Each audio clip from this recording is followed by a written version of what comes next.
Hello, today we show you how to block numbers from calling you on your Samsung Galaxy M10. First, let's unlock the phone by pressing the power key and swiping up. Now go into the phone setting option and tap on the three dots here.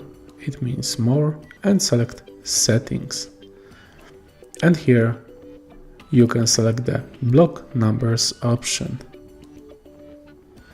Here you can ask the phone to block calls from unknown sources, or you can simply add a phone number for it to be blacklisted.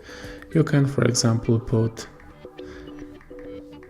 555555 and press the plus button.